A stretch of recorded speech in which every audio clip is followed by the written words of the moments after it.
basically he's a regular guy who basically takes normal human expectations and abilities and just elevates it to the top. Alright.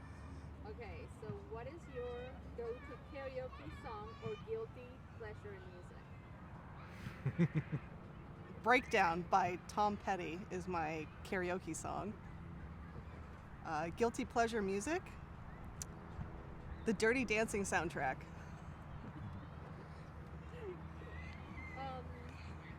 If you could have dinner with any historical figure, who would it be and why? Abraham Lincoln, Vampire Slayer. There you go. Okay. Now, tell us about your fertility journey. For years, I had struggled with endometriosis, and we started over a decade ago, back when we were still living in Texas, and had multiple surgeries for my endometriosis. And once we really started trying in Bakersfield, my doctor did my final surgery and told me that I had a condition that he believed that I wouldn't be able to even get pregnant or carry a pregnancy. So he referred me to Dr. Acacio with the expectation of retrieving some eggs and creating some embryos for a surrogate, who is going to be my friend Kira.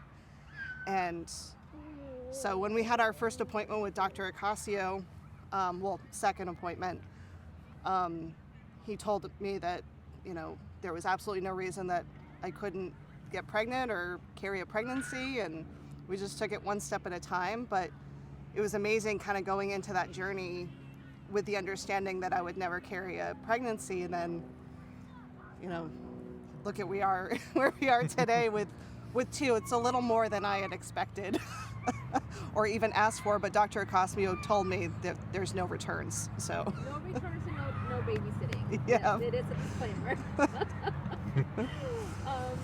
How was your experience with Dr. Acacio and the team? It's been amazing, honestly. It really has. I personally, knew of fertility treatment, as everybody kind of does, like a general, just, I know what it is, but not necessarily what's involved with it, or just everything that goes along with it. And yeah, it's been a journey. for me, the team always treated us almost like family. Like, Yeah. I never had a point where I was uncomfortable in situations where, there's a lot of times during procedures that, normally you would be uncomfortable, but the team has been great on both sides, working with the team in Bakersfield, the team in Laguna. It's just so exciting to see how much you guys care about our journey. And you celebrate our wins, and you grieve our losses just the same. And we'll be forever grateful for the entire team, from Dr. Acacio to Paige and Dr. Skodras, All the nurses. the nurses, staff, everybody. Just a great team. Yeah, absolutely. Tell us something funny that happened during your journey.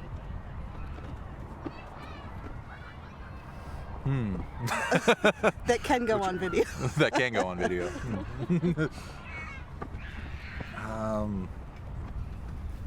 Gosh, I'm trying to think. What's the first thing that pops into the mind? Something funny. Well, every time we did an egg retrieval, I would always ask Dr. Skodras for some medications to take home. That propofol's pretty good. I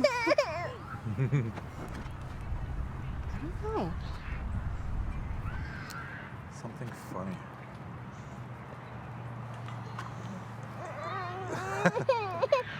I don't know. That's a hard one to answer. It really is. We'll figure it out. We'll go back if you Okay. remember. All right.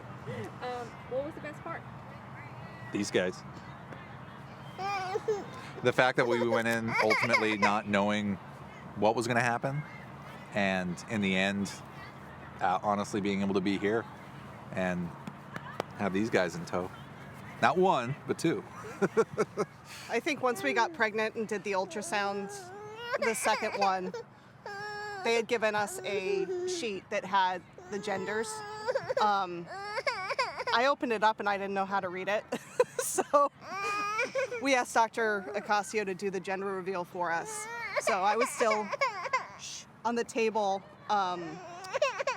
you know, from the ultrasound, and, you know, when he announced to us that, you know, are you ready? You're going to have one little boy and one little girl.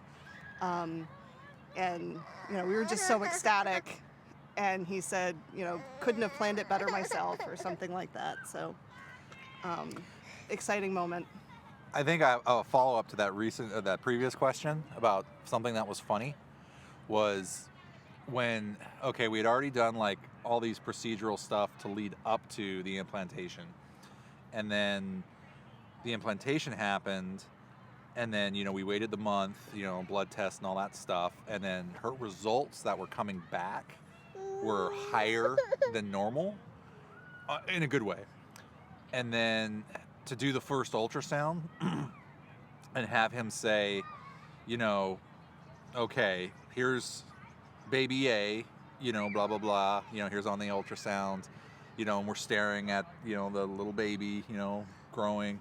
And then he's like, and then he swings it around, the wand, and then it's like, there's baby B.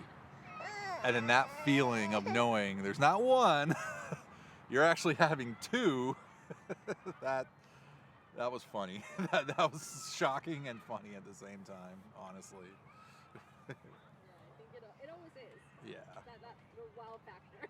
Yeah, exactly. Yeah. What was the hardest or worst part of it? The waiting. Honestly, the waiting. I would say. What do you think?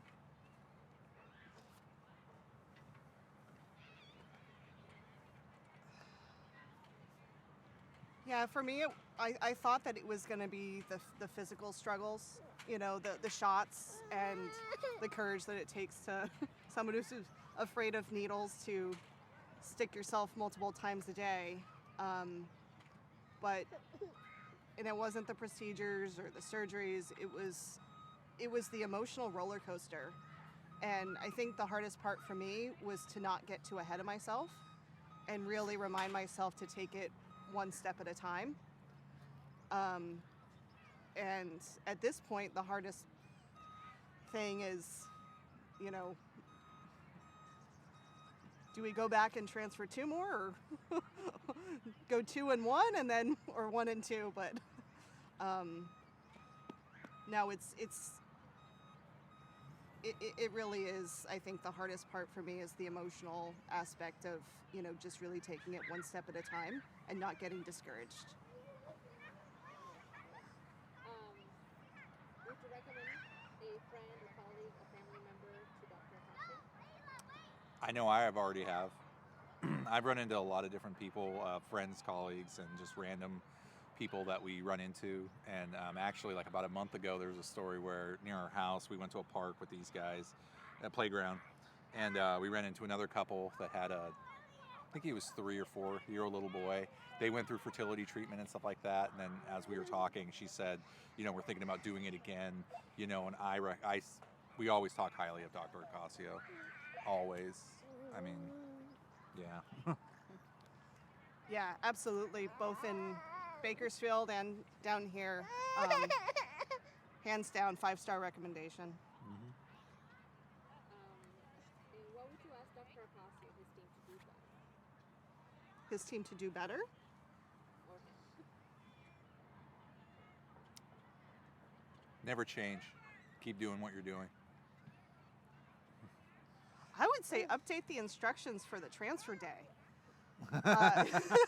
Because I could never get that right. I would empty my bladder and then I would drink the prescribed amount of water before but my bladder was never full enough, and I'd always feel like I was getting in trouble.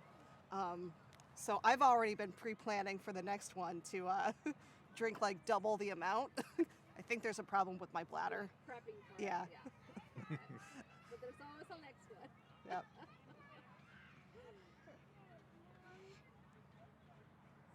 can't watch it there. Huh? You can't watch it.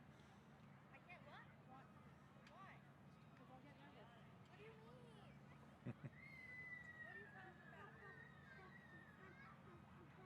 Were there any particular support services or resources provided by Dr. Acacio's team that you found particularly valuable during your fertility journey? Support services? The one thing that always comes to mind for me when you say support services is any questions or if there was any kind of discrepancies with anything. Like she would send an email and then what was it? The head Kate. nurse, Kate, like they were always on top of it. Always on top of it, you know. And things happen. We get that. You know, we've been through enough at this point, even prior to these guys, to know, you know, appointments change, things don't get ordered, whatever. But, you know, the communication, you know, even if the first line of defense failed or, you know, there was some kind of miscommunication there, problems always got resolved quickly.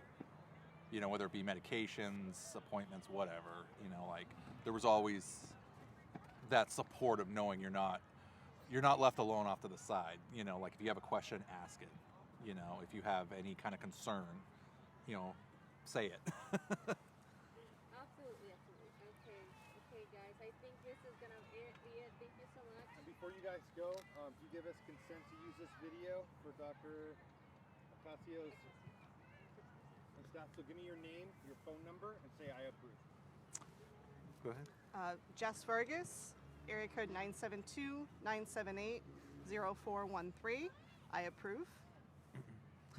And Matt Vargas, area code 972-978-0411, and I approve.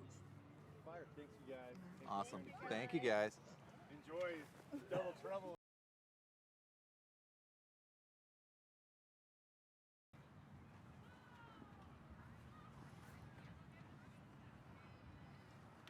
I guess first off, the Rolling Sound.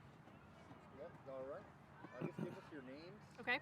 And one phone number's fine, just in case we get to contact you if you need like a picture, image to add to it. I can Okay. hit you up later. We're Paul and Kelsey Nanas. Phone number is 949-375-2348.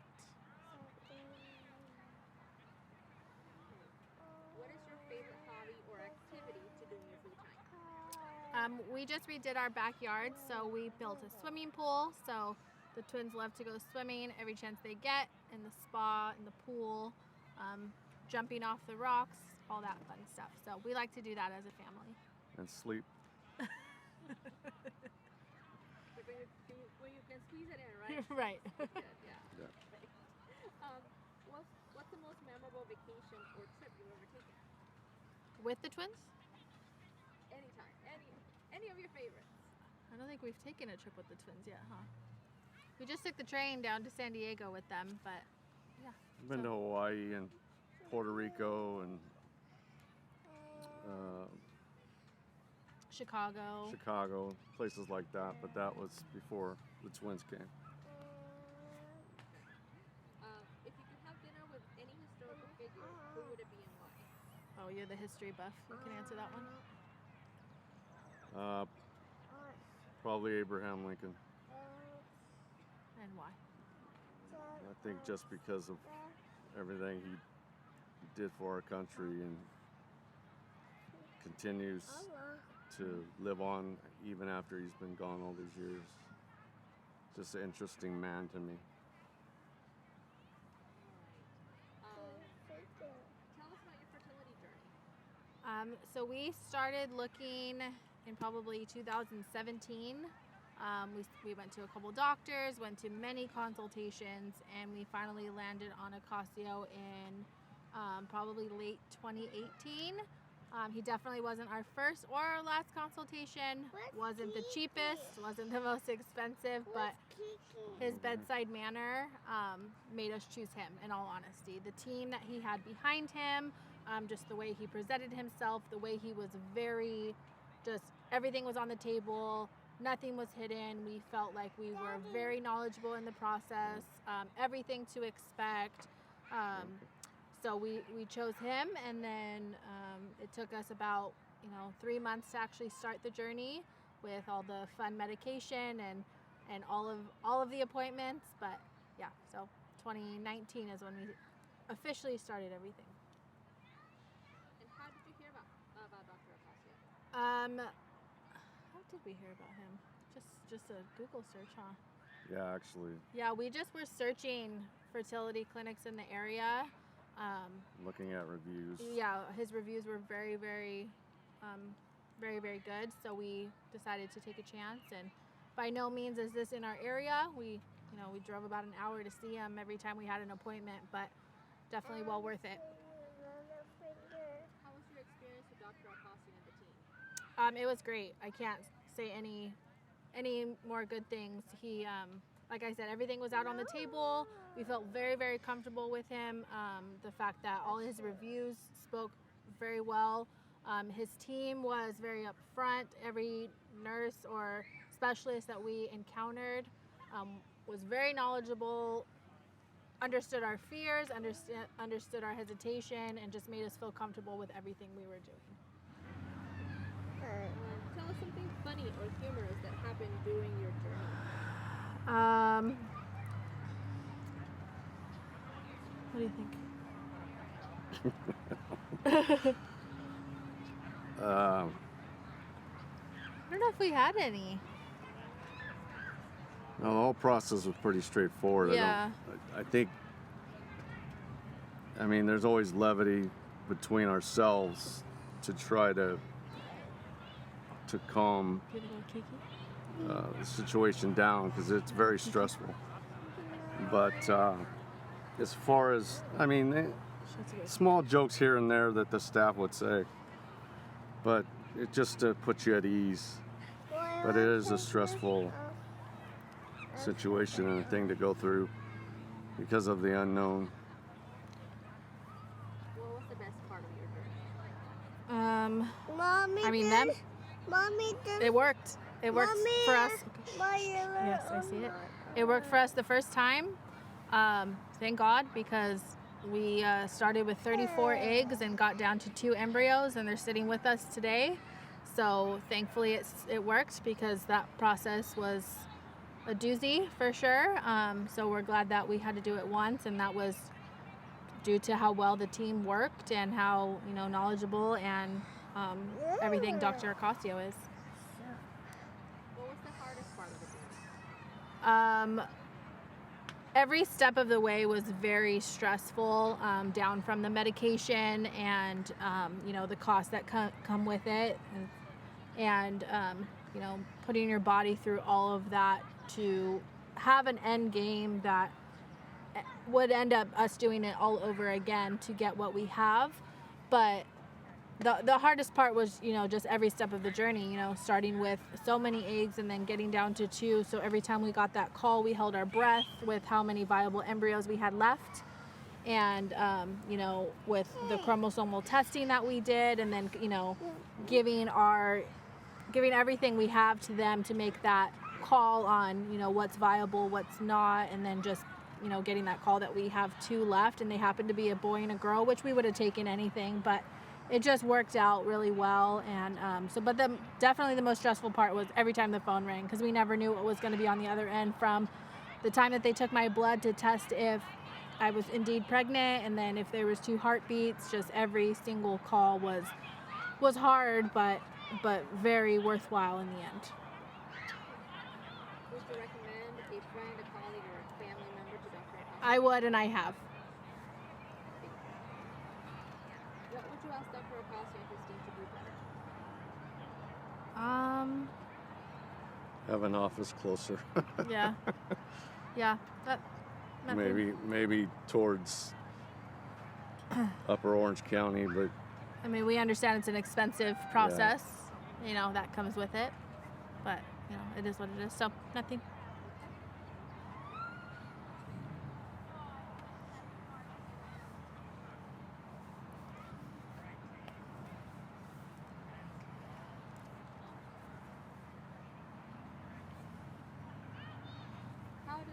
Acacio has to collaborate with you to develop a personalized treatment plan that suited your specific circumstances.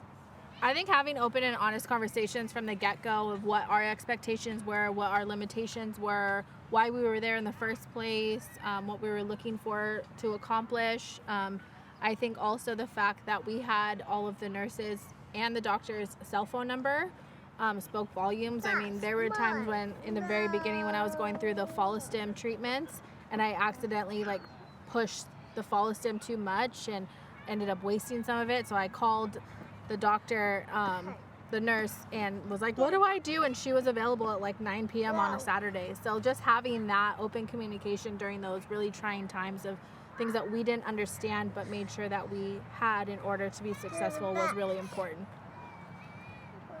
And the emails were so quick when they responded so quick, whether they were in the office or not.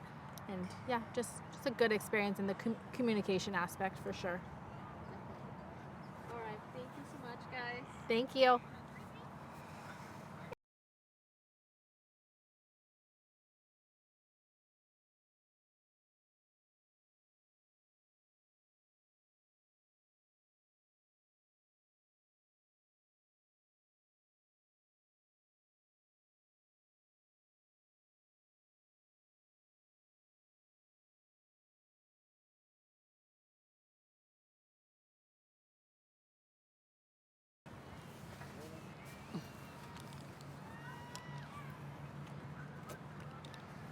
Bajar el vestido, bajar el vestido y la camisa. Ajá, sí. Salimos bien ahí. Me quito los lentes.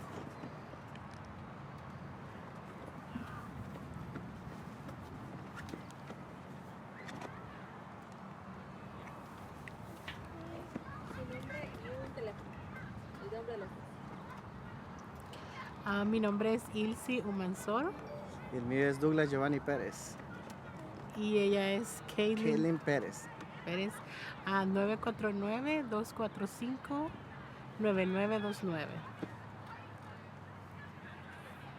¿Cuál es su hobby favorito, actividad que hacen cuando tienen el tiempo libre? Jugamos con la niña. Sí, nuestro tiempo favorito es pasar con la niña, ya después de trabajar, llegar, entretenernos con ella, ya que pues es lo que deseábamos, pues tener nuestra baby. Y pues gracias a Dios aquí está con nosotros. Si pudieran ser expertos en cualquier campo, ¿cuál sería y por qué?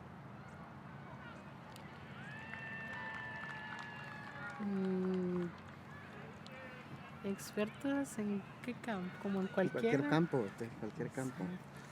Pues yo pienso que sería también campo médico, ya que, o sea, nosotros tras vivir esta experiencia, pienso que la ciencia y la medicina, o sea, es bien importante para todos nosotros, ya que si no hubiese sido por la ciencia, el doctor y también, pues, Dios, pues pienso que no estuviéramos viviendo la bendición que tenemos hasta el momento. Si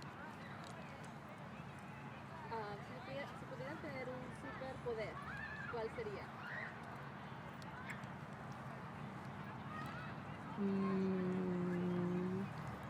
Un superpoder.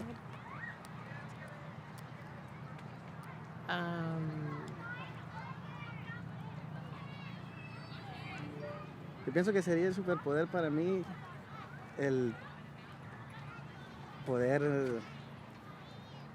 no sé, bendecir a darle a cada persona lo que realmente necesita, como no sé. Quiere, desea.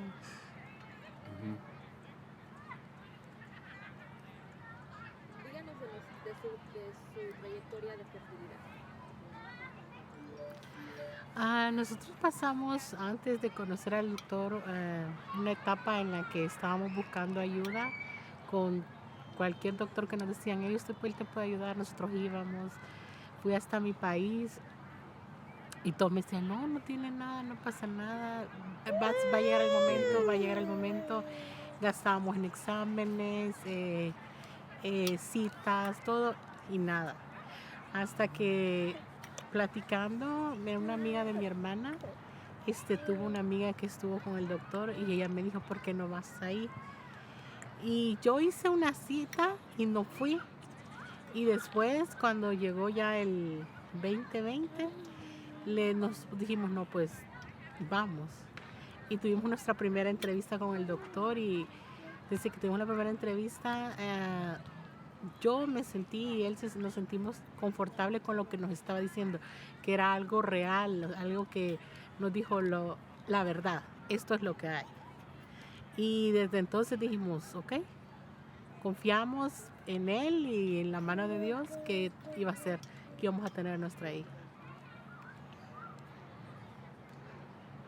¿Cómo fue su experiencia con el equipo del doctor Acacio y el doctor Acacio? Ah, no, súper agradable. Todo lo bueno que yo puedo decir. No solo con el doctor, sino con todo el equipo. Yo llegaba a las citas, exámenes que tenía y era que me sentía que saludaba a todos los que estaban ayudándome, especialmente porque en mi inglés no soy muy buena y me ayudaban siempre con la traducción. Decían, a veces no me sentía confortable en estar hablando en inglés, entonces sentía yo que en mi idioma me sentía mejor y siempre me ayudaban. El doctor muy amable, las enfermeras, todo. Para mis citas, para mis exámenes y todos dándome positivo. Todo va a estar bien, todo va a estar bien. No, fue demasiado agradable con él. ¿Qué fue algo divertido o vaciado que sucedió durante su jornada de fertilidad? Divertido creo que fue cuando yo ya estaba embarazada, que pensé que era niño y era niña. Y era niña, sí. Fue una experiencia divertida Eso porque fue. estábamos confiados. Y pues cuando venimos a los 2 meses fue que Ajá. era hembra. Pero sí, y aparte fue divertido a la vez interactuar con todo el staff del doctor Acacio, aún con el doctor, porque inspiran confianza, inspiran, o sea, estar seguro, pues. Positivismo, sobre Ya. todo, o sea, era aquello de que no solo usted llega al doctor y, le van a sacar sangre o tiene que hacerse este examen y ya, bye. No, era como que, ¿cómo está? Todo va a estar bien. Entonces, no solo era de que, tengo cita y voy y ya, sino que era algo que me sentía bien cuando iba a la clínica. ¿Qué fue la mejor parte? Durante el proceso, todo fue excelente, pero cuando fue la transferencia, que él estaba explicándonos detalle a detalle cómo iba, que quedó acá, esto se está moviendo, o cuando tuve mis primeros ultrasonidos que ya sabía yo que estaba embarazada, él cuando nos hacía el ultrasonido me decía, ahí está, mire cómo se mueve. Entonces era como sentir aquello que uno no ve pero ni lo siente, pero que se lo estén diciendo de la manera que él me lo decía, era como una alegría que nunca la había sentido. ¿Qué fue lo más difícil? Lo más difícil creo que fue la espera de saber de que iba a ser positivo. Era como entre ansiedad y si no pasa y si esto, pero gracias a Dios sí. ¿Recomendaría a sus amigos, colegas o familiares al doctor Acacio? No, sí, definitivamente, 100%. Sí, el 100%. Lo recomendaríamos porque pues aquí están los resultados. O sea, nosotros ya estábamos ya con la desesperanza, pues, y pues vino él y nos dio la esperanza, la cual pues se convirtió en realidad. Y sí, lo recomendaríamos al 100%. ¿Qué le pediría al doctor Acacio o al personal que haga mejor? Absolutamente nada, o sea, son súper profesionales, son amigables, te tienen como que fueras familia, o sea, son, en pocas palabras, son perfectos, así. Sí, no, creo que no habría nada que yo dijera, no me gustó esto o no, o recomiendo que cambien acá porque no. Antes de llegar con el doctor, nosotros, yo busqué su referencia y todo, y hay mucha gente que tal vez decía cosas, pero no son ciertas. Ahora yo puedo decir que no son ciertas. Porque a veces uno lee y dice, esto no, como todo, vemos si vamos a un hotel, a cualquier lado uno chequea. Y ahora yo con la experiencia que hemos tenido, yo digo no. O sea, para mí, si yo tengo un familiar o alguien cercano que yo sé que necesita, yo a ojos cerrados recomiendo al doctor. ¿Cómo colaboró el equipo y el doctor Acacio para crear su plan de tratamiento personalizado que le quedaba a usted y su temporada? Sí, me sentía súper cómoda porque él desde el principio nos dijo, esto es lo que es.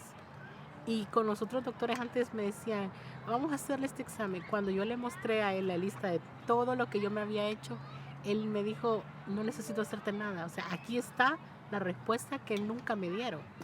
Y que yo seguí que medicinas, que pastillas, que haga esto y nunca me dijeron nada. Y él con ver todos los exámenes que yo me había hecho fue suficiente para decirme, tú necesitas esto y esto es lo único que podemos hacer. ¿En qué forma el doctor Acacio o el equipo demostró empatía y que entendían y revalidaban sus estados emocionales? En todo momento lo demostraron y yo lo podía sentir. Porque cuando uno, a veces le dicen las cosas, pero uno no lo siente tanto, pero yo lo sentía. Yo sentía el cariño, yo sentía la emoción que yo también quería, que yo quería tener mi hija, yo sentía que ellos también lo estaban viviendo. Muchísimas gracias. Gracias. Divina, hoy te portaste bien.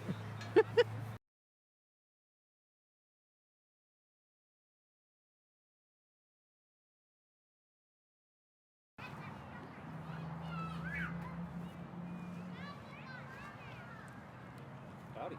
Howdy. Hi there. Beautiful day. Yes. A little bit more. Yes. Yeah. We need more sun. This is sunny Southern California. Not for the last 3 weeks. Though. Yes. No. Not for the last 6 months. Yeah. Right? Yeah. Weird stuff. Right? Then we'll be saying, I wish it was cloudy. No, you will. I like the sun. Like 2 months of it, you're like, yeah, 104. No. I liked it before. Stay in the ocean.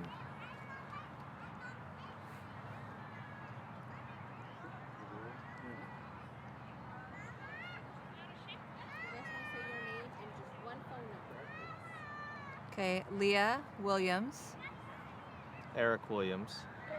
951-532-6034. If you were stranded on a deserted island, what 3 items would you want to take with you? Excluding people? Yes, just items. Items. Ooh. Stranded on a deserted island, need a fishing pole. Yeah, it's a good one. Um, Sleeping bag. I don't know. A lighter. Lighter, yeah. What's your go-to karaoke song or guilty pleasure music? Ooh, honey. I don't do karaoke, so what, I would say, gosh, favorite song. How about if I just provide like Genesis? I don't really have a favorite song from them, but I'll let him answer that. He's more of a music guru than I am. If you could have any superpower, what would it be and why? Fly. Why? Because I can get places quicker. What would it be for you? Be invisible? Tell us about your fertility journey. Ooh, it's a long one. We got married late, started trying right away, didn't succeed, went and got evaluated, figured out there was lots of issues with me. Went through some inseminations first, and then that didn't work, so got referred to Dr. Acacio by a friend, and then proceeded to do a few years with him. A total of 3 fresh cycles, 4 transfers, and a few surgeries in between that with some different complications and problems. And finally succeeded with this guy right here. And then, thank God, got him without having to do anything as far as IVF goes. But yeah, it was a journey, I guess you can call it that. Yeah. How was your experience with Dr. Acacio? Oh my gosh, amazing, amazing. So, so hopeful, so in our corner when nobody else was. The media, I would say the first meeting we had, I felt very at ease because we didn't have such great experiences prior to that. As far as a lot of, you're not going to succeed, you might as well adopt, you might as well use donor eggs, you're not going to have your own. And I didn't get any of that from him. He's like, it's going to be tough, but we're in this together. And if you're willing to do it, I'm willing to do it. So that's what we needed. That's what I needed, speaking for myself, to hear, to continue on with the tough journey that it was. Tell us something funny that happened during your journey. Ooh, funny. I don't know. Well, during the whole process, or one of the births, having our sister-in-law almost faint during the birth. Oh yeah, she did faint actually. Oh, she did faint. In the hospital, yeah. I'm trying to think of funny. I mean, there was a lot of, even though a lot of bad, there was a lot of good in the sense of positive things from Dr. Acacio. I'm trying to remember when we first heard his heartbeat, there was some funny comments. I can't remember what they were, but I remember laughing. Get down. Keep it down. What else, honey? Can you think of anything funny? No, not necessarily anything in particular. He definitely kept an upbeat time in there. He would joke, just like he does here today, so he would keep the situation light. Just made it an easier process. Definitely got some laughs during our time with him. Yeah.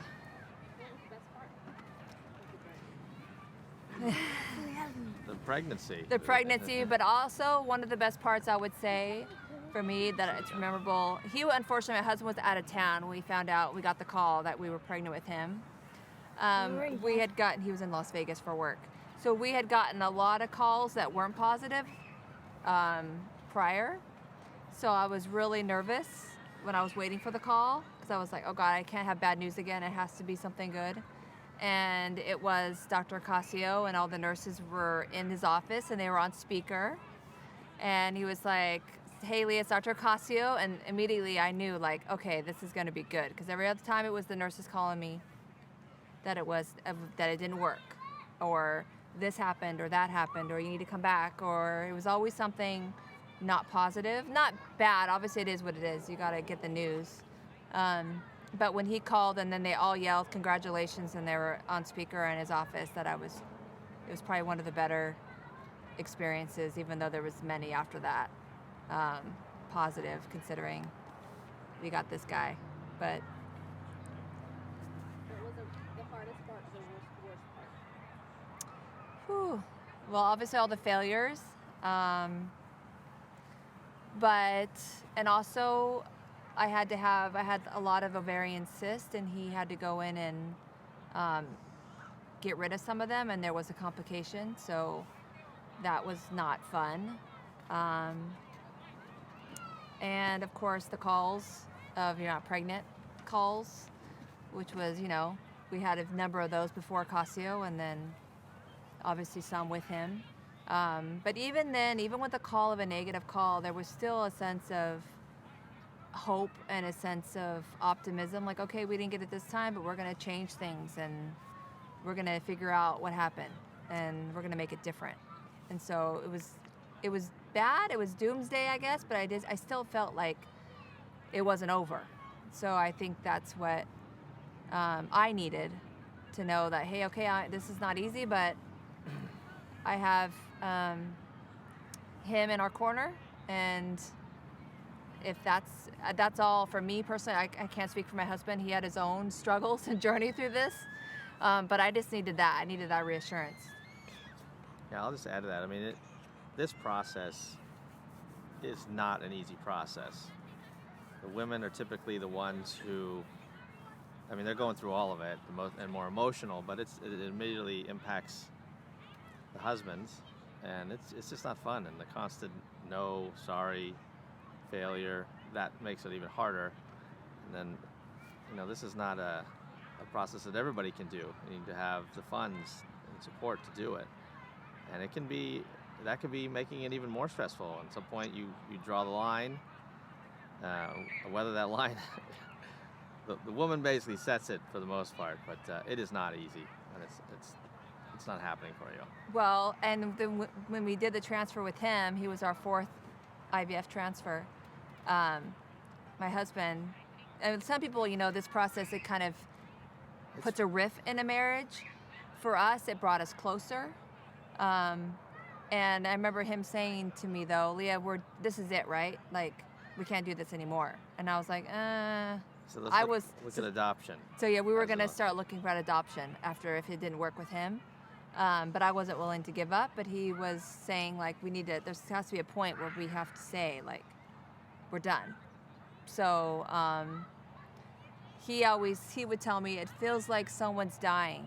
I felt like I'm going to a funeral every time we get a call that we're not pregnant. I felt like that's how I take it.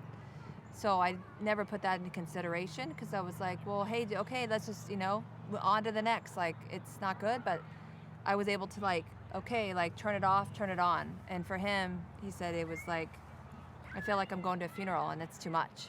So it's like that.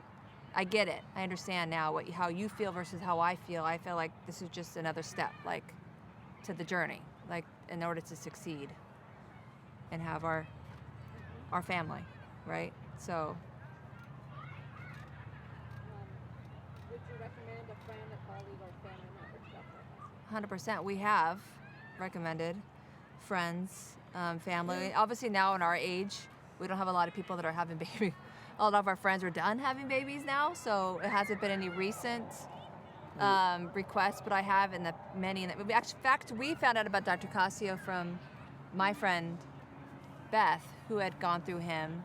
So, and she loved him. So I was like, okay. And honestly, we hadn't gone to any other IVF doctor. He was our only one. We had other infertility doctors, but not IVF. And we loved him from the get-go. So only positive things to say about him. I have nothing. Even though, like I said, we failed, and people say, oh, you didn't succeed right away. It took you multiple times. I'm like, that wasn't him. That was we had issues.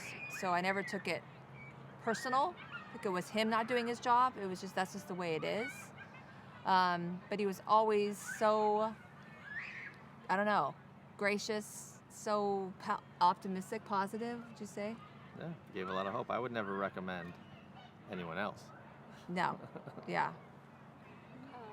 What would you ask Dr. Acacio his team to do better? Throw more parties and accommodate older kids. Yes. So he said, no, face painting and bouncy house is nice, but now they're 8 and almost 10. Maybe something for the older kids. Okay. Good to know. I hope he always keeps, he's, granted, as doctors and healthcare and as a whole, he's probably the nicest doctor that I've met. I don't see anybody else throwing events like this for his patients and family members, and also at the same time being so joyful when he's doing it. He's out there today, smiling, giggling, saying hi, kissing babies. Well, because he's made such a difference in so many people's lives. For us, we're forever thankful for him. We're forever, he's just a godsend to us, and no matter how many years go by, he's always has a special place. And we've talked to him about his help, what that means and what that looked like, and how he helped us. So yeah, he's forever a big part of our hearts, for sure. For both kids. Yeah, Now for that sure. her body had gone through it once and knew what to do, and we had this miracle number 2. Yes.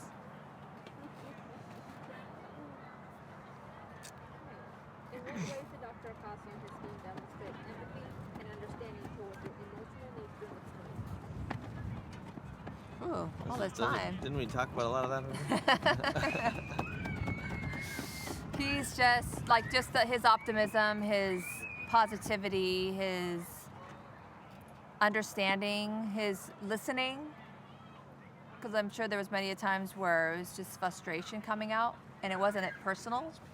It was just a lot of stuff to go through, but he was always an ear to listen to and kind of say, I understand.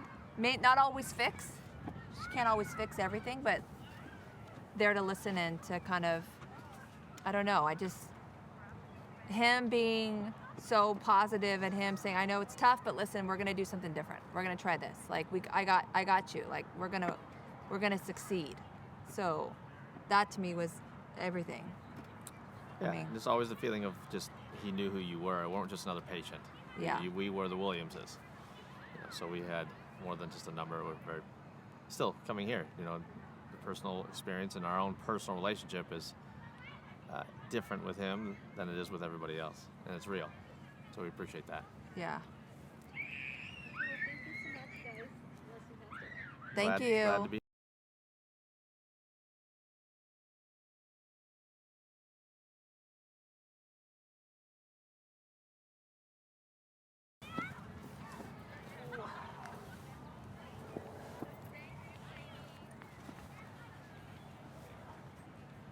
Sorry, that cord was coming out there. Yeah, hi. Hi, baby boy. You gonna chew on my jacket? Oh, you're just gonna give them an extra show. Are you just gonna give me an extra show? Yeah.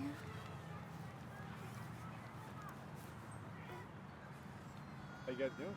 Good. How are you guys? All right. All these little babies is awesome. It is awesome. Wait, well, they're not talking back yet. Yeah, totally. What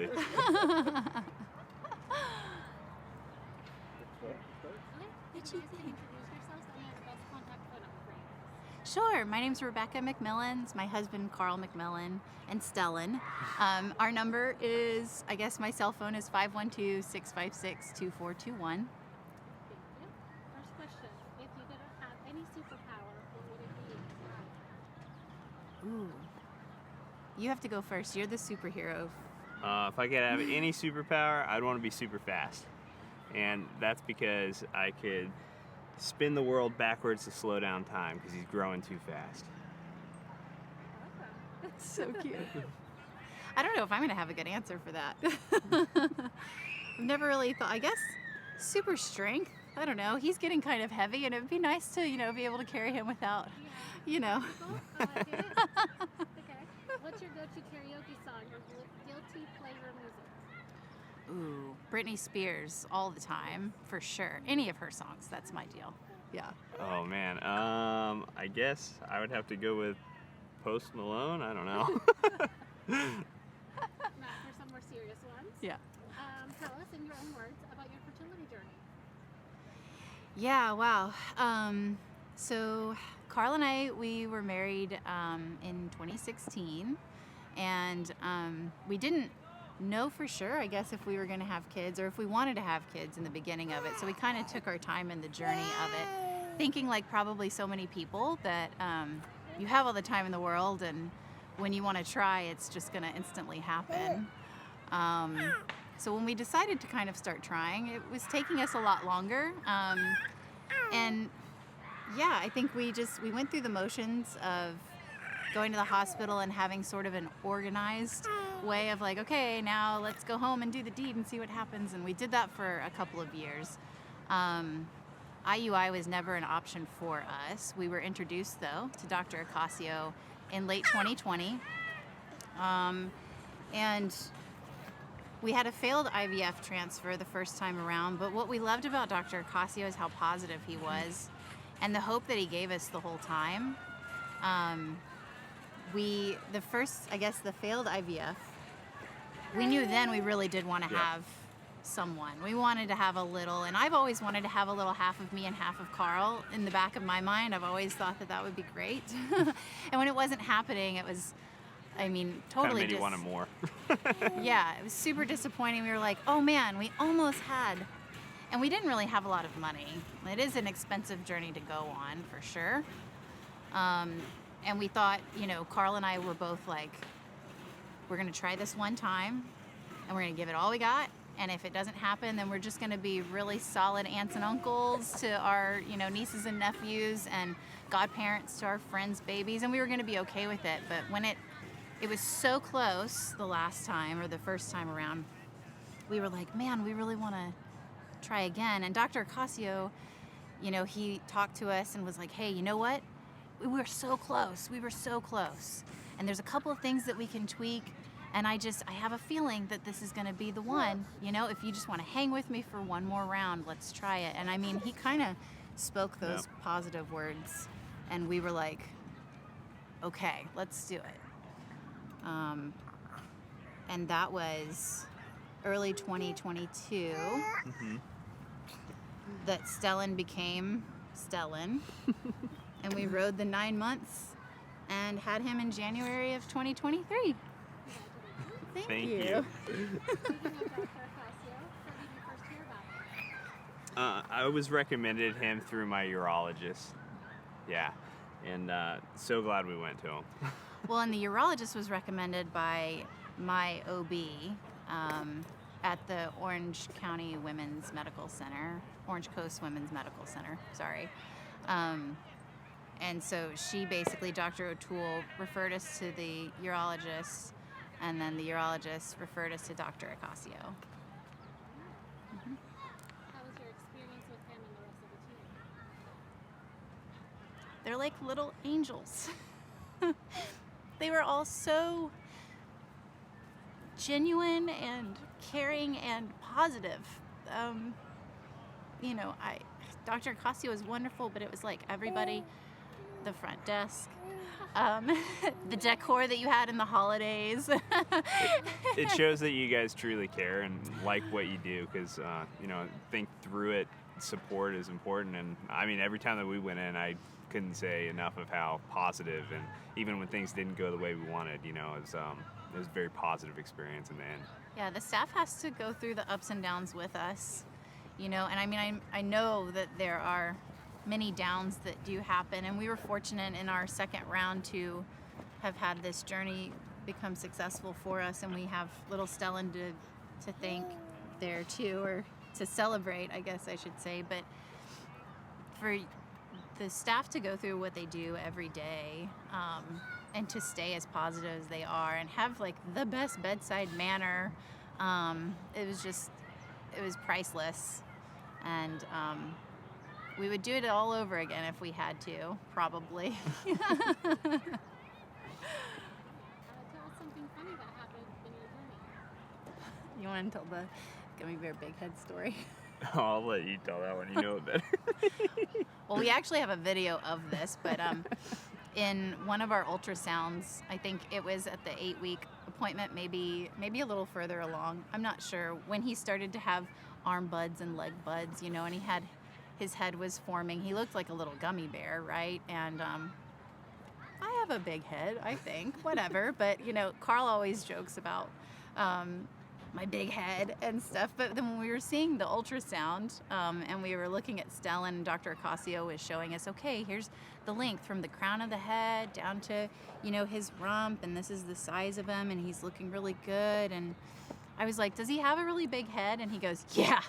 Oh, but I mean, you know, that's normal for this time frame, you know? And so, I mean, he quickly caught himself. And of course, he was being honest, but it was just, it added to, you know, the story of having big heads in our family, I guess. I don't know. It was just funny. And we replay it for our family all the time. We're like, Dr. Acacio is amazing. And the funny yeah that he said quickly changed to, well, that is a normal thing too. He got quickly back into the doctor mode and reassured us. But we think big head, big brains, right? Yeah. Apart from baby, what is the best part? Or what was the best part? Honestly, to me, I don't know what you would say, but for me, the best part about the office was the staff. I mean, they were just amazing. And, you know, as I might have already mentioned, you know, they're just genuine, smiling, always happy. Justine, Corinne, Casey, like everybody was just so sweet to come and see. I was excited to come and just visit with them and talk jokes and ask about the weekend and everybody's commute and whatever. But I mean, it was just such a fun time. Yeah. What was the hardest losing the first? Yeah, I think because it was around Christmas time and we got the envelope and we had it under the tree, and then we got the phone call the next day and it didn't happen. So I think that was the hardest. Would you recommend a friend, colleague, and family member to Dr. Acacio? 1000% we would recommend, and I have recommended Dr. Acacio to friends, family, strangers, dentist assistants, praising his name because it is just the best experience. Even when it is at the lowest and it's maybe not the successful time, it still was a great journey, and I wouldn't change it for the world. Yeah. What would you ask Dr. Acacio and his staff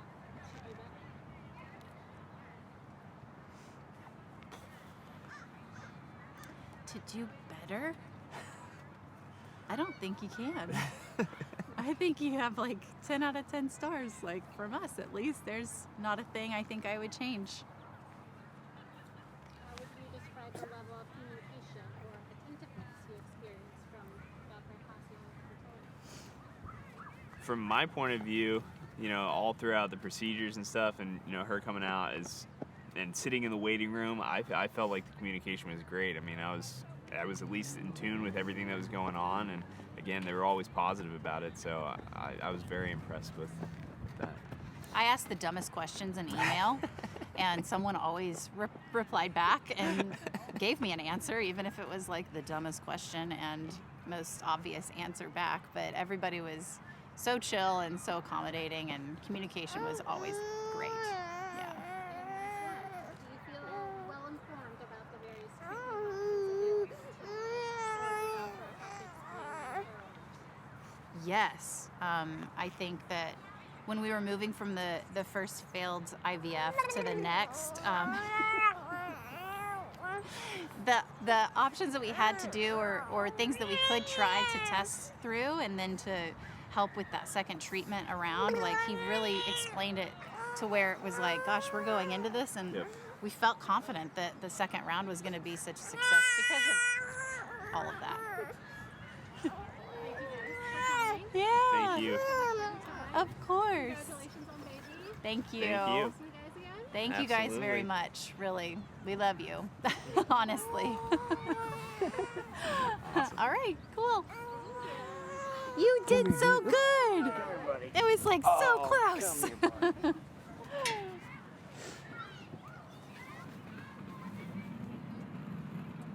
Okay.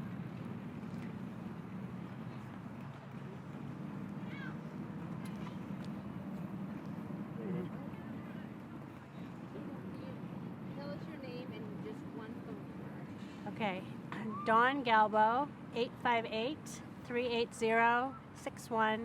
If you had a superpower, what would it be and why? Fly. To fly.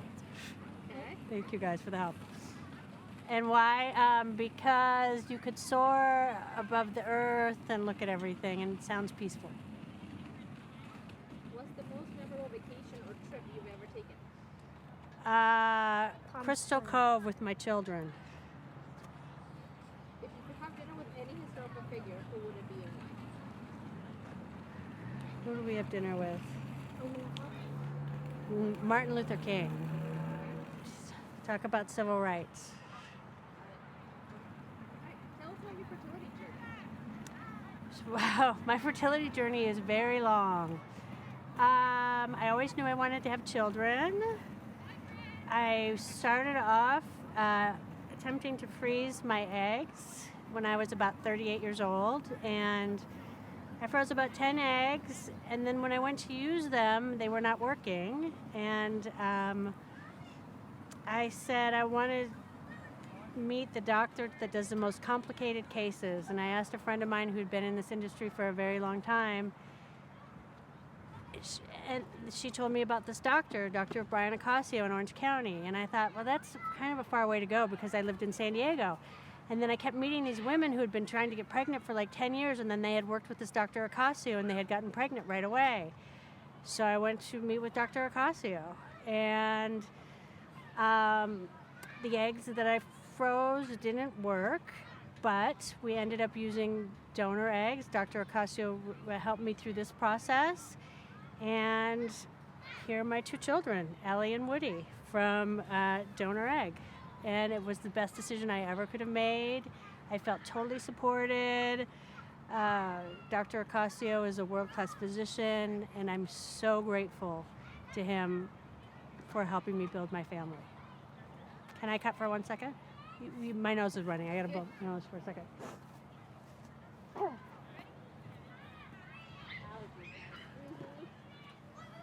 That way. Right? Yeah. Oh my, yeah, my wife had it really bad last You're week. not super familiar. Yeah? Yeah. I'm not. My closest I've been to San Diego is my brother was in Oceanside. He was in the Marines. So. No, we live in Santa Clarita. Santa Clarita. Way north. Yeah. Okay.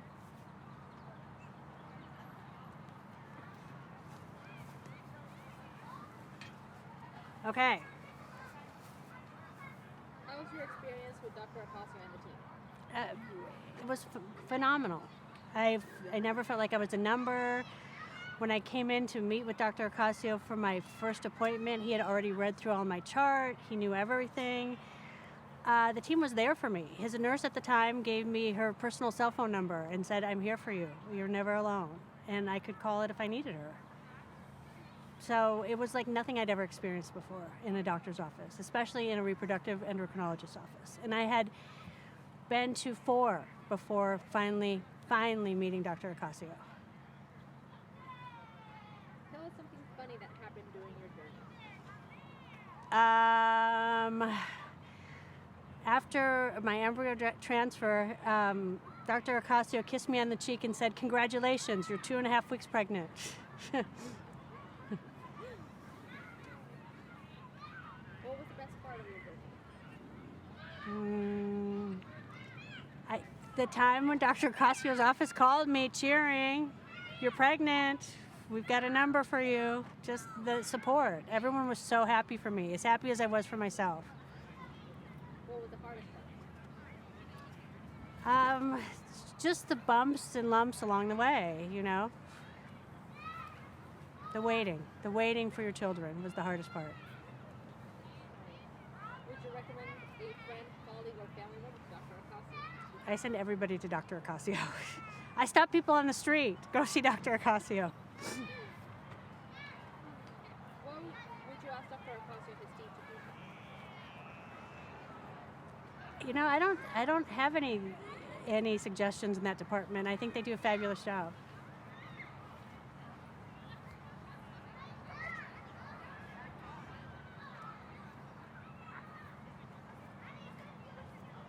In what ways did Dr. Acacio and his team demonstrate empathy and understanding towards your emotional needs during the fertility process? I mean, he really cared. After seeing so many different doctors and they were just kind of saying, you're old. I mean, he really cared, and he cared about how I felt. Before we decided to go with donor egg, he said, you know, we could try it. We could try with your own eggs. And I just felt like he supported me. He cared. He was there to go with me wherever I needed to go. How would you describe the level of communication, attentiveness you experienced with Dr. Acacio through your fertility journey? Well, it's fabulous. I always felt like he was accessible. If I needed him, he would always return emails, return phone calls. His team returned phone calls. Did you feel well informed about various treatment options available to you, and did Dr. Acacio take the time to explain them thoroughly? Yes. Yeah. Yeah. Thank you so much. Thank you so much. Okay. Good job, guys. Is there anything you want to add? Okay, so just your name and your phone number, please. My name and phone number, Ivy, and it's 310-382-7756. Okay, if you could have any superpower, what would it be? I think I would probably want to be invisible. Should I look at a certain camera? Sorry. Should I look at one camera? Okay. So I would, if I had a superpower, I would want to be invisible. Just because maybe because I'm kind of nosy. But I think that would be a great power to have. What's the most memorable vacation or trip you've ever taken? I went to a really amazing trip to Cuba about a year ago, and that was just, that was just very unlike any other place I'd been, and a very cool cultural experience. So, Cuba. What's your go-to karaoke song or guilty pleasure music? Guilty pleasure. I love a lot of pop music, but like kind of cheesy pop. Like, okay, so one that I really love is the other day I was listening to Barbie Girl, and I also love Paris Hilton's The Stars Are Blind. Sorry, it's really bad. Okay. Tell us about your fertility journey. So I came to Dr. Acacio through the sister company, Reprosave, and for me, it was really such a great education, and I really got involved and loved learning because he was very patient and kind of just explained to me what goes on with the woman's body, things that we weren't taught in health class. And I just thought it was a really great decision for me to freeze my eggs, just because I hadn't found somebody that I wanted to procreate and have children with.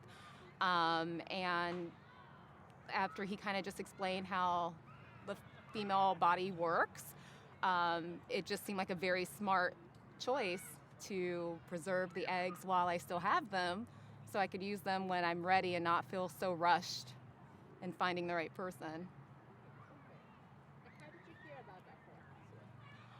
Acacio? Well, his reputation precedes him, so he is one of the best doctors around. Definitely, just a lot of great.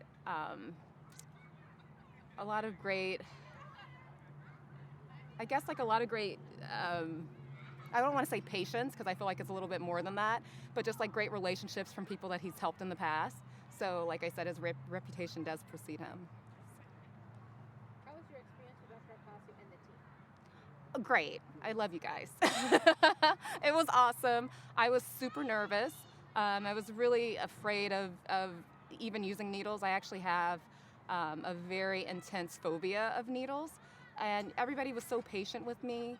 I actually did 2 cycles, so the first time I had a lot more help because it was COVID, and I was able to have people that stay close to home and have people help me. And then the second time, like everyone on the team was just like, you've got this, you can do this. And I literally have looked at a needle before and fainted, and I was able to inject every single shot myself. Every single injection I did myself, and it was just through the help of everybody there, Dr. Acacio, the team, everybody was just so helpful, and it just it turned out really well. So Tell us something funny that happened during your journey. probably not funny for you guys, but I was so nervous every time I did a shot, and sometimes you have to when you're freezing your eggs, you have to kind of measure out some of the shots, I guess, or the injections, and you might have to add like a little bit of a liquid or a sodium. And every time I would have to do something like that, I would get so nervous that I'm just gonna mess everything up. And one time I just called and I spoke with Casey, and I'm like, I feel like I'm just like wasting everybody's time. I'm just gonna mess everything up. And she's just like, you're fine. Send me a picture of the needle. She's like, it's perfect. Go back to sleep. You're fine. So I'm so thankful, and I know I must have ran everybody crazy, but in hindsight now it's kind of funny. But I am very thankful for everybody for being so kind and patient. What was the best part of your journey? The best part was, honestly, I love that I've learned so much about just fertility and eggs freezings, and your anti-Mullerian hormones, and just basic information that I can actually share with friends. Or even if I know can be a very sensitive topic sometimes if someone is having a fertility journey issue, or just, it could be kind of traumatic if something, if somebody's have had some challenges there. And anytime though I hear someone saying like, well, we think we're gonna try, or, you know, maybe we're a same-sex couple, or maybe we're a little older, I am always like, you know what, I have the perfect person. I froze my eggs there. Let me give you the information. If I hear like some girlfriends that are like a little younger, but still like, I don't know if this is like in my plan for a while, but I know I definitely want kids one day. I'm like, let me give you his information. Let me tell you what you need to do, what you need to learn about. And here's Dr. Acacio's information, definitely, without even taking a beat. I'm happy to help anyone. Hold 1 second. Let me just get rid of this one fly away. I know. You're doing great. All right. Thank you. Oops, sorry. That's okay. All right. My wife taught me this one. Oh. She's all. All right, this wind is not acting nice. I know. Oh no. Ah, Sorry. you're good. All right. Cool. Thank you. Thanks for your attempt. That's awesome.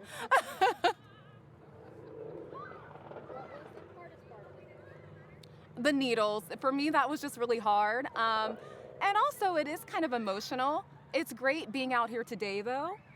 It's actually amazing being out here today because I can see so many. Basically, there's so many.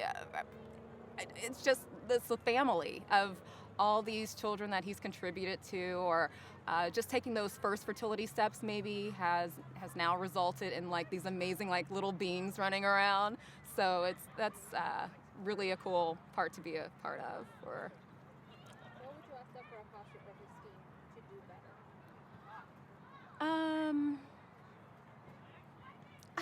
I can't, nothing really comes to mind right now. So, I had a pretty great journey with everybody. So, once again, I just want to say thanks for everyone's patience. And I'm very thankful to Dr. Acacio just for giving me the knowledge, because I didn't even realize like that just normal everyday women like myself could even freeze their eggs. That's how in the dark I was. I thought it was just celebrity women, or it's just, I didn't really know anybody that in my peer group that had actually gone ahead and frozen their eggs.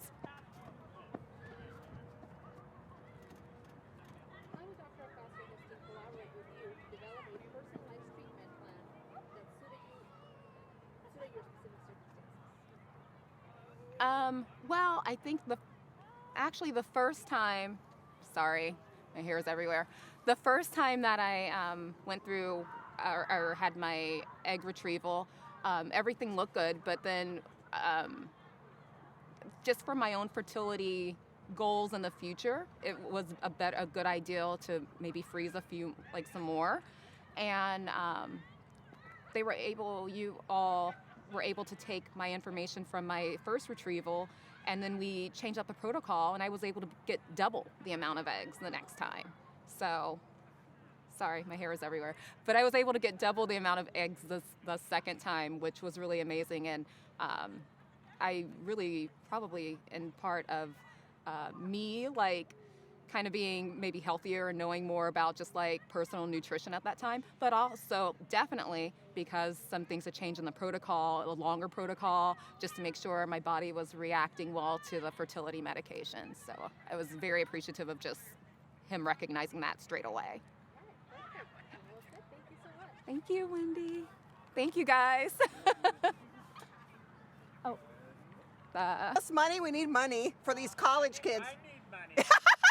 For the same reason. When my oldest is in third year medical school, so my twins start college. Oh, there you go. You definitely need the money. That's Okay, only so bec- we're gonna start with both of your names and just one phone number. Okay. Just so in case they need a picture or whatever. Both the numbers on this one. Oh, both the numbers. Never mind. Just kidding. Yeah, we're not a couple. We're just friends. No, he made a comment and we're like, no. You're the first couple. I'm like, well, I mean, we could, but nah. Okay, so yes. So then names and phone numbers. My name's Joan. Grizel. And, so yeah. And my number is 818-618-1185. Grizel, 714-330-3326. I'm not sure what I'm supposed to be looking at. Look at me. Always you. Okay, great. Okay. What is your go-to karaoke song or guilty music pleasure? I listen to audiobooks. Sorry, I'm a nerd. I like my 50s and 60s station. to agree with it. All of those are great choices. 50s, 60s, and what's the other one they have? Like blues or something, but it's like, yeah, I like that. Because I know all the words. It's great music. It's great music. It's never, you know, it's never out of He made me a really old mother. 46 and 51 was the twins. He's laughing. And we're still here. What was Tell us about your fertility journey. mine? When I married my husband, he had no children, but he'd had a vasectomy. And so there were surgeries and things, and they didn't work. And we ended up kind of starting in at a different location, which oddly enough, years later, Dr. Acacio was in that doctor's wedding, so I guess they all know each other. But I did go to CERM in Las Vegas for one cycle where I was donated some embryos, and that didn't work. And then found that CERM was just starting in Glendale near me. So that's how I met Dr. Acacio, and at that location I had my first daughter, and then he moved, so I still made the journey down to Laguna for my twins. So it was about a 17-year journey to the first child.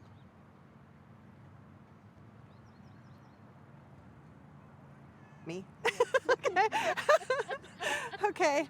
So I got married late, and my husband's younger than me, but you know, it's all about the woman's age. So even before we were married, we were starting already, because I already knew that, you know, 39 is old for this. And we tried for, like, I don't remember, 6 months. I cut it off pretty fast because, again, I was aware. And we did some IUIs because they were covered by the insurance and IVF wasn't. So we ended up going to a doctor, a woman whose name I can't remember, who oddly enough also knew Dr. Acacio and had gone to college with her. I found about that later. So they really are all connected. So those didn't work out. And at the time I had a different friend who had found Dr. Acacio, and her husband had insurance, so they were lucky, but they cycled 3 times with him, and she raved about him, and she'd actually gone to this other doctor too, so she's like, no, he's nothing like that, he's really compassionate and stuff. This woman was very cold, like not empathic at all. So fortunately for me, I didn't have to go through all those rounds where you find these IVF doctors that are either not compassionate or, you know, don't like the hard cases or can't solve the hard cases. I was lucky enough to get that IVF doctor, the first one, and I got Brian Acacio. Jackpot. And oh, I'm gonna cry. He is such a great doctor. You know, he's so compassionate. So he really made it easy for us, and we bought a package, you know, the 3 times, because I was old. And we were lucky enough to get pregnant the first time for that package. And then we came to find out it was twins, so I thought, oh, this is it, this is good, we're good forever now. But at 20 weeks we found out one of them wasn't going to make it, and that is a whole other story, but it ended as well as it could. My healthy son was able to survive long enough and lived, and that's the 19-year-old that is here today, kind of like the oldest Acacio baby here. And so after that, we bought another package and used all those and had miscarriages and had to have DNCs, and it was really rough.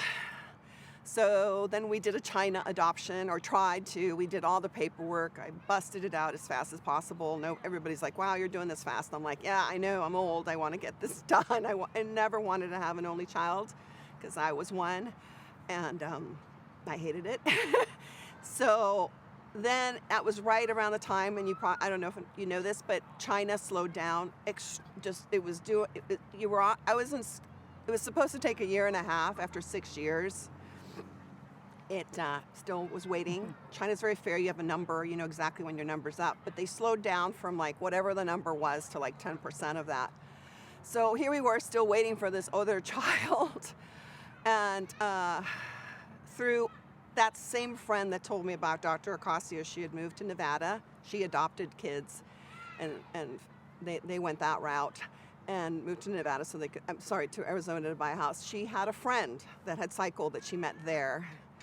And that friend was talking to her one day and said, you know, I'm done with my kids. You know, she'd done IVF and had some leftover embryos frozen. And she's like, we don't want any more kids. You know, I'm pregnant with these twins now, and she had a daughter. And she's like, and she told my friend, she's like, I really wish I know, because normally when you donate it and then you never know anything about it. And she's like, I really wish I'd at least know if it worked or something, have some kind of contact. And my friend Stephanie was like, I think I have someone for you.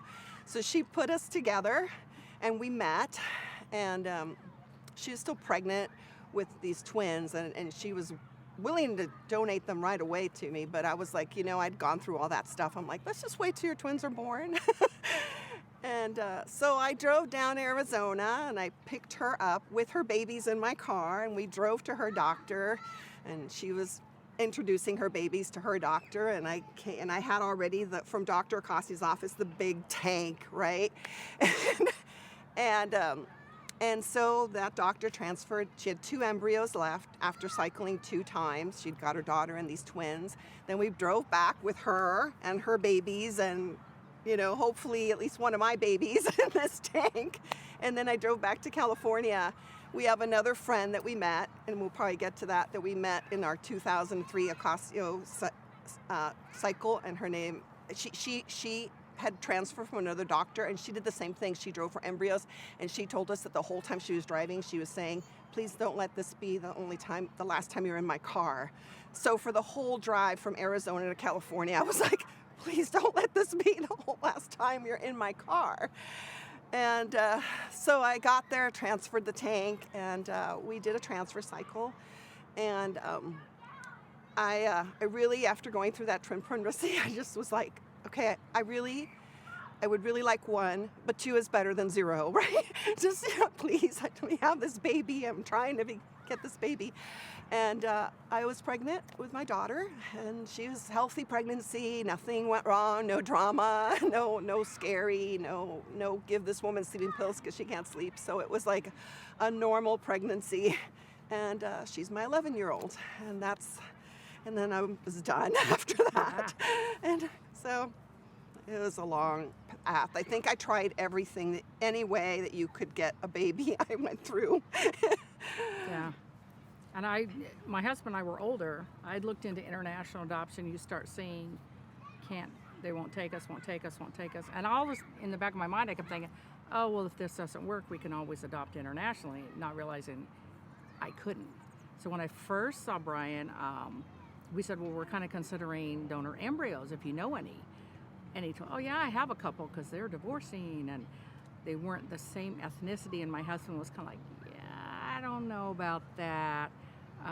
So I did donor egg, donor sperm, adopted preconception pretty much, and had my daughter, had another cycle and miscarried and didn't have any. So I wasn't sure we'd be able to do it again. For whatever reason, I wanted the exact same donors, and if I couldn't, I wasn't going to do it. And went online for the sperm donor, and it says there aren't any vials available. We're kind of like the same. We're pretty tenacious. So I didn't take that at face value. I called them and said, well, what's up with this? And they said, well, have you had a child with a donor? Yeah.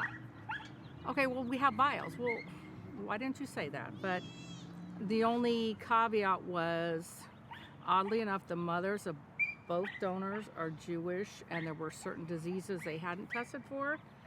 And I called Brian. I said, what do you think? He said, well, your older daughter's fine.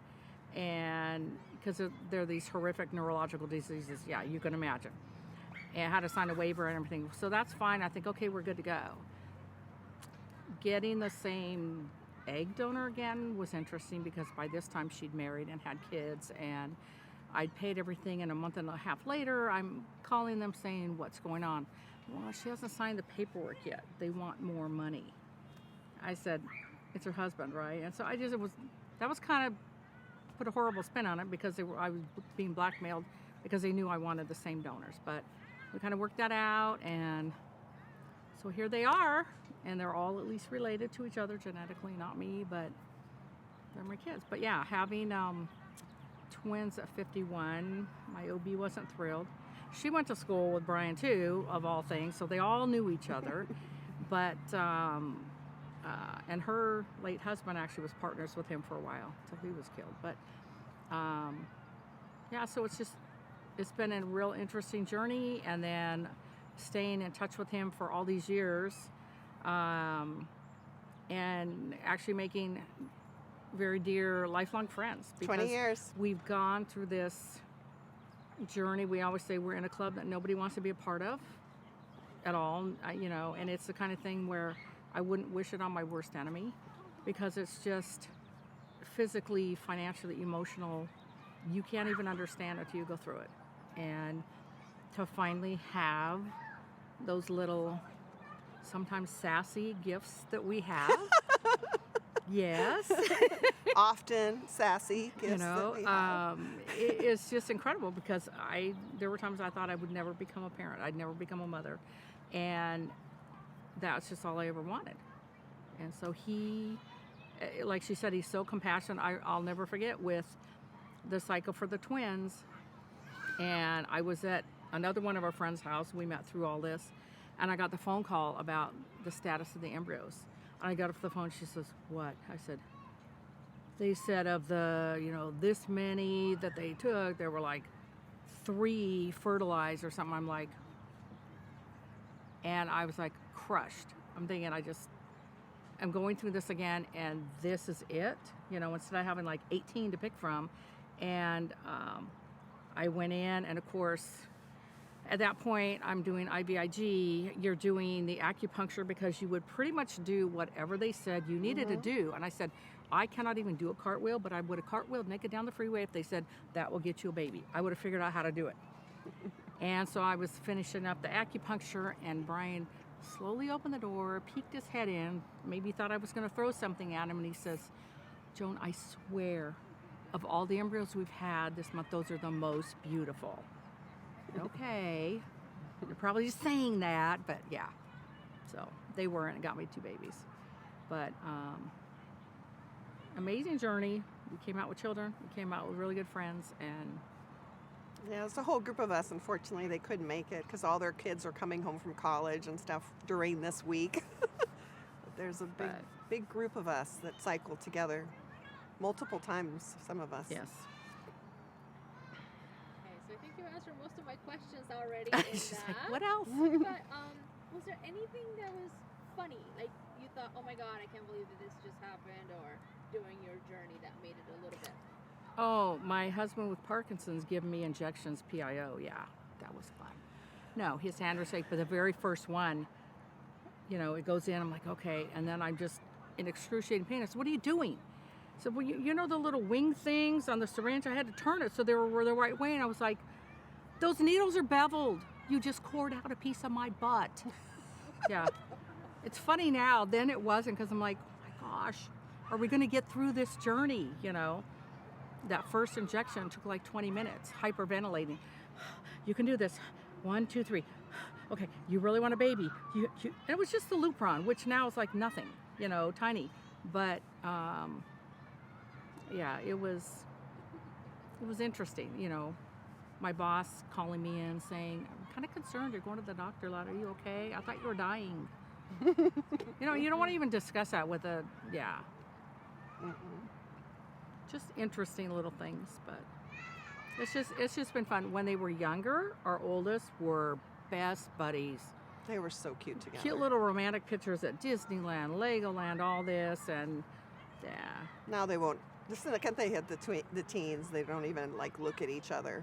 But it's been fun. But my younger son and her son get along real, real well. So we're still all connected. And like I said, we vacation many times, and just, you know, she's a bonus.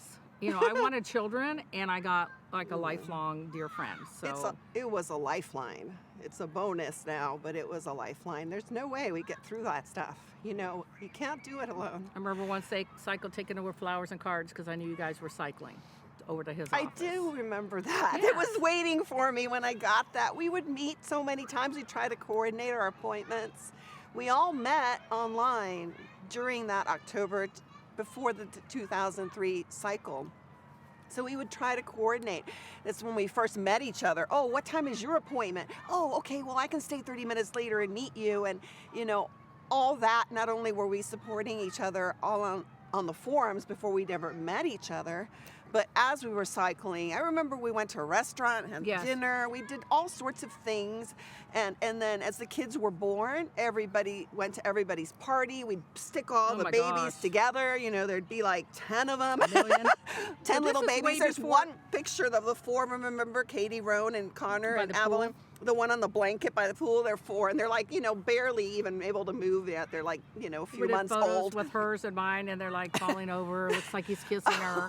You know, they're and then the baby Acacio picture that I'm sure you've seen it. Where he's sitting on the floor with them. Yeah, those are ours. So those are ours. We organized that, you know, to surprise him, and my son is the one that's falling over as the picture's being taken. But it was that fun. was like I never knew it was going to turn into this, you know. That he'd pick up that baton. You know, we did it that first year when they were all about about 8 months old, because I think it was in the summer, right there in the waiting room of the hospital. You know, it's like, surprise, we're here, come on out. And he spent, you know, as he was doing cycles, you know, he came out and spent about 5 or 10 minutes with us. So those are happy moments. It's just during it, I don't know if there was any happy ones for me or funny, but later, yes. The good stuff. Perfect. Thank you so much, ladies. Thank you. All right. I need to give him one hug goodbye before, so he won't cry. And he can hide his drool marks, maybe. He's grinding his teeth. Is he? Barry, can you? Do you have his passport? Yeah, my passport. Just in case. Is it possible to move the chairs a little bit, maybe? To the right a little bit, just to, no. Yeah, it's going to do it. Okay.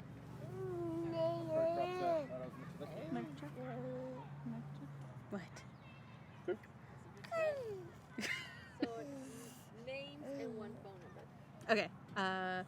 Like last name too. Tanya Loera, 818-693-3071. And Tina Bukat.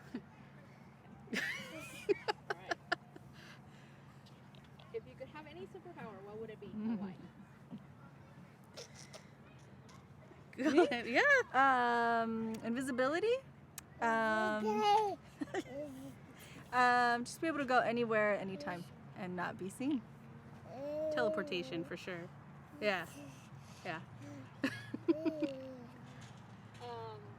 What is your go-to karaoke song and guilty pleasure music? My guilty pleasure music is NSYNC. I grew up in 2000, so yeah, NSYNC for life. So probably one of those two. If I did karaoke, I know all the words and the dances, so probably that. I pretend I don't know, but I do too. So I will probably join in on your karaoke. NSYNC. Yeah. Boy bands forever. All right. Tell us about your fertility journey. Okay, so I started because I'm a little bit older. I went through, was it three cycles? I think 3 IVF, 3 transfers, failed. So Tanya went through 1 cycle. Long story short, I guess. Yeah, 1 embryo came out well, and then that's him here. We got lucky. Yeah, very lucky. How did you hear about Dr. Acacio? I am a former employee. Yelp. Yeah. How was your experience with Dr. Acacio and the team? And the team. Well, working with them, I love them. I loved being there. I miss them a lot. As a patient, I was also treated very, very professionally. So I never felt like we won't treat you the same as we treat every other patient, just because I know the ins and outs of everything. So I felt very comfortable. We went back, obviously, for Tanya, and I would recommend them because I would go back myself if we could. Yeah, I would say the team is very inviting, welcoming. It's a very scary process, so it's a scary process. It can be a scary process, and I think the team manages and handles it all, like questions you have, any kind of nerves, anything you have, they handle it very well, and all the way through until even after you've had a successful IVF. So it's been very very enjoyable, very I don't know. Tell us something funny that happened during your journey. Something funny that happened during the journey.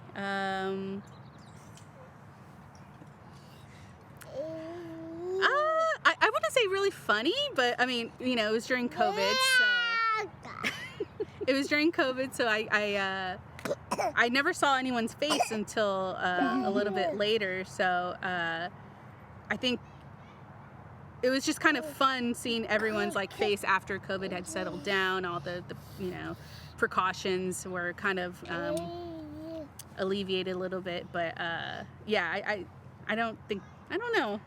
We didn't really have anything funny, I guess. It was a little stressful, but not too bad.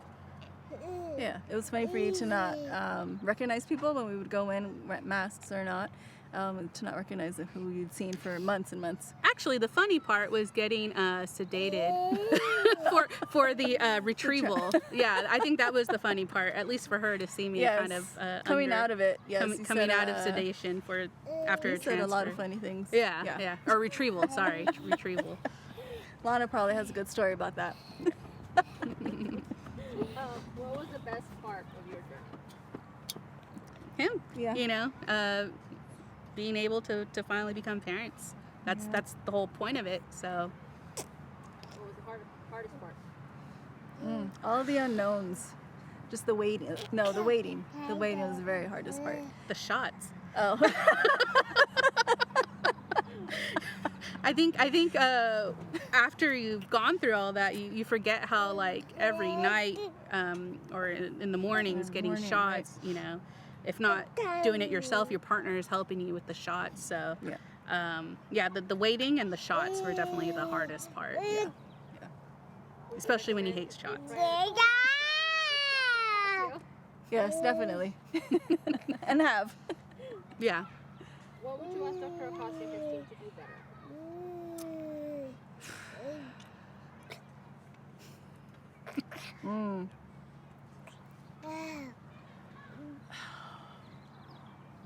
I don't know. Maybe like updated like technology a little bit, like not as far as like the machinery like all that goes, but maybe like apps or something to kind of keep track of a patient's journey instead of like through email or something. Probably that. Yeah. In what way did Dr. Acacio and his team demonstrate empathy and understanding towards your emotional needs during the fertility process? They're constantly calling, emailing, words of encouragement when we really needed it, and even when we didn't. It was just, they were very welcoming, very caring and understanding, and always there. You call, you email, and they will reply, they will get to you. And you just feel like they care because they do. And they don't make you feel like just another patient, in and out. They'll take their time with you and help you feel comfortable before you leave. Make sure that you understand everything that was explained to you, so you can go home and when dealing with the medications and the shots, just if someone's never done this before, you go home knowing a lot more than you did when you walked in and feeling comfortable to be able to do that on your own. Yeah, I definitely agree. I think the staff does a really good job at, no matter how many times you ask the same question, they'll answer it with the same amount of information every time, and it's never like an inconvenience to keep asking the same questions. And also, I think IVF is not always, it doesn't always work, you know, and even at the times we've also experienced at times where it didn't work, and the empathy was always there from everyone in the office, not even just the nurses or you know, doctor himself, even the front office. Everyone is along the journey with you. You're not just someone signing in the beginning. You know, everyone's there for you. So. Yay. You're welcome. Yay! And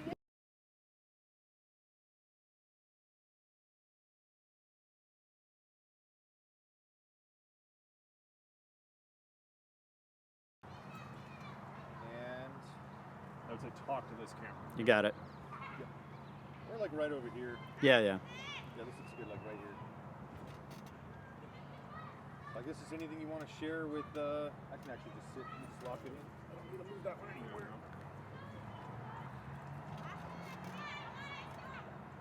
So what got you in the business to help people with their families? You know, it's a really funny story. When I started medical school, I actually went to a medical school that I thought I would be staying at for emergency medicine. I always loved the fast-paced nature. I like the idea that you work in the hospital and then when you go home, you're done. I used to surf every day. So back in those times, the only doctors who surfed were either ER docs or they were radiologists. And I knew I didn't want to be stuck in a dark basement having 0-person contact. So I thought, no, maybe radiology isn't my field. So emergency medicine. So I actually ended up going to GW for medical school because it was one of the top programs in the nation for that. Then when I went to medical school, I decided, no, that's burnout work and that's not really for me. And there's a reason those guys surf every day, because they really don't enjoy what they do. So I happened to visit one of my buddies at LA County USC, where he was doing his OB/GYN rotation. And I walked on to labor and delivery at LA County USC, and it was a MASH unit of obstetrics and gynecology. We used to deliver, by far, the highest number of babies born in the United States was born in that one hospital at LA County. And I loved it. After a couple of years as an OB/GYN resident, and I delivered, I don't know, thousands and thousands of babies by then, I pretty much felt like, okay, I got this, I can do that, so what's my next challenge? There's 3 subspecialties of obstetrics and gynecology. There's oncology, which is cancer, and while that's the very brilliant people who go into that field and probably the best surgeons of OB/GYN doctors, doesn't matter how smart you are, your patients still die.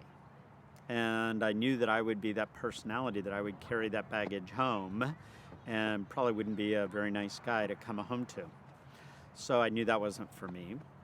Then there's maternal fetal medicine, which is high-risk pregnancy specialty. That's the glorified internal medicine of obstetrics and gynecology. And then there's REI, reproductive endocrinology and infertility.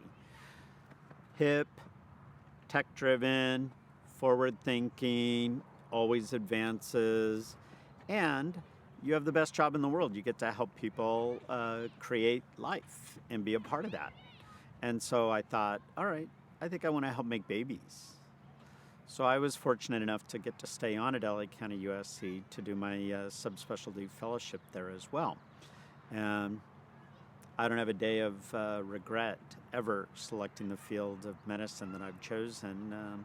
As I say commonly, I have the best job in the world. I guess when we were asking some of your clients, what was like the funniest thing? What was the funniest thing that you've kind of been with during this time? I guess, you know, just related to the field. Like, what's kind of a silly moment that just kind of comes back up every once in a while in your mind? Well, I'm pretty sure I cannot share many of those stories here on camera. I've had some very interesting events that have occurred in my career. But, you know, I don't know that I can point to a single event that was of hilarity. Of course, patients never cease to amaze you as to their, their activities, let's say. But it's just really just the passion of what I do and the joy that I have. And I don't know if you really got to see the people on a general level today here at the baby reunion, but just the joy of being a part of helping create life. That's not a funny episode, but to me, that's what it's really all about. I guess, it's kind of a scary thing when you're trying to become a parent and it's not necessarily working the way you think it would. What would be some words of encouragement for somebody that might be struggling, or some things that they could do to kind of help guide them? The main word for that is hope. Patients, when they first come to me, the women have oftentimes a tremendous amount of guilt in that they feel that fertility should be such a natural process, and that it's kind of like breastfeeding. People think that should be such a natural part of motherhood and parenthood, and that bond that occurs between a mother and a child, it's the same. When that doesn't happen easily and they have to actually work towards it and they struggle, that's a deep-seated emotion, particularly for women. So when they come to me and they've been through testing, maybe treatments, and seen more than one doctor in the past, they really begin to give up hope. So one of the things that I try to do, and I think I do probably best, is try to really just embrace the hope and encouragement that I can provide those couples when they come to me, and walk them through what we can do, what options they have, what steps will need to be taken to achieve their goal of parenthood. And I really try to engage myself with them as a partner in the process, not just it's me here, the doctor, speaking down to them in a paternalistic fashion. No, I try to educate, inform, but also really just being positive in the process to help be a part of that with them. So it's a journey that we take together.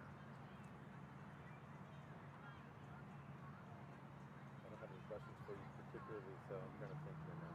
Okay.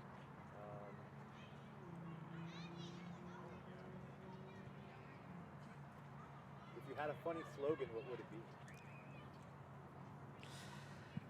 It doesn't have to be necessarily funny, but just